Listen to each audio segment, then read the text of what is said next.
저는 왜 이렇게 잔인한 사건이 벌어졌나 했더니 전과 25범이 이 주범이었던 것으로 드러났습니다. 김해에서 벌어진 여고생 살인 사건 얘기인데요. 같이 한번 확인해 보겠습니다. 박소인 기자, 네. 얼마나 잔혹한 사건이었습니까?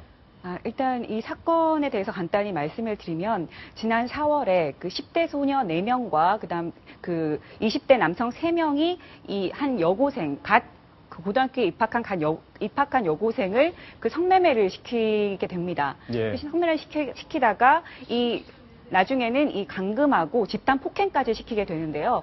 이런 과정에서 이 윤양이 그러니까 고등학교에 갓 입학한 이 윤양이 사망을 하게 됩니다. 그러자 이 시신을 인근에 있는 야산에 가서 안매장을 하게 됩니다. 네, 그렇게 시신을 훼손까지 한 상황입니다.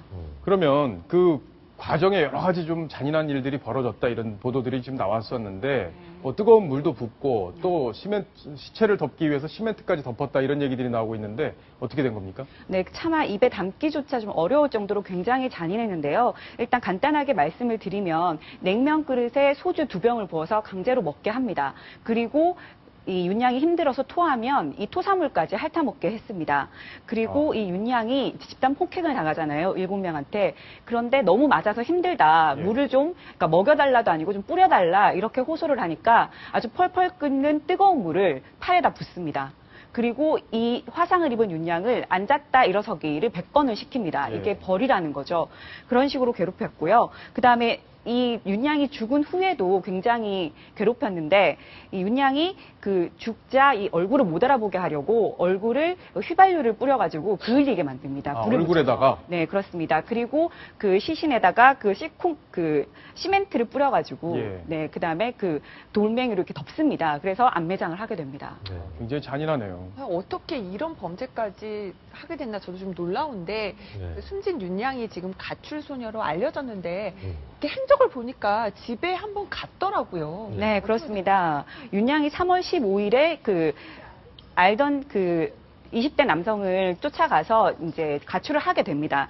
그런데 3월 29일에 이들이 윤양을 집으로 보내줍니다. 왜냐하면 이 윤양 아버지가 윤양의 실종 신고를 하게 된 거죠. 그래서 이 사실을 알고 윤양을 이제 보내주면서 집에 아버지한테 가서 좀 안심시켜라. 그럼 안심시키기 위해서 일부러 보내줬다는 거죠? 일부러 보내줍니다. 하지만 그 다음날 마음이 변합니다. 윤양이 교회를 갔는데 이 교회에 간 윤양을 이들이 쫓아가서 납치를 합니다.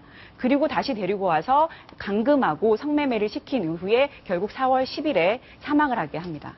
참 잔인한 얘기 같아요.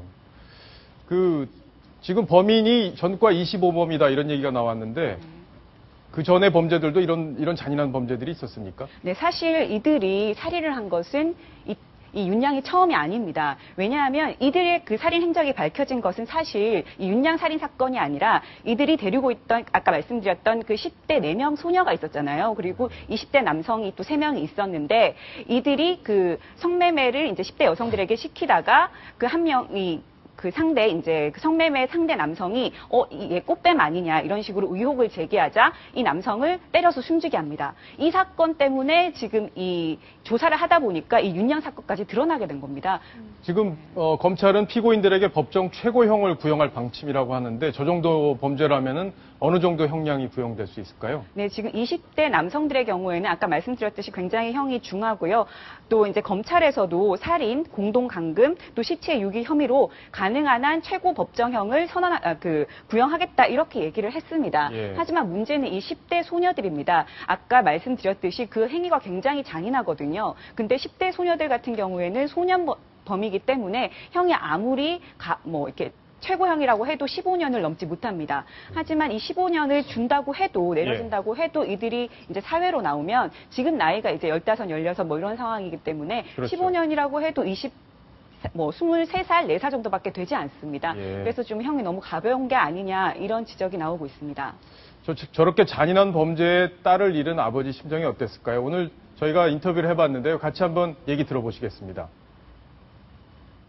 3월 29일 밤, 비 오는 밤에 길에다 버려놓고 얘네들을 간 거죠. 딸아이가 예전 모습하고는 너무 한약이 다르고, 눈매가 이렇게 활달하고 밝은 애였는데, 어둡고, 옷에는 담배 냄새가, 쩔은 담배 냄새가 나고, 그랬거든요.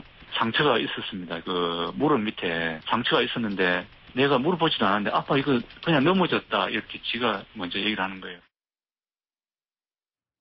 이렇게까지 잔인한 범죄가 있을까 싶습니다. 아마 잡힌 범인들 엄벌해야 되지 않을까 싶은데요.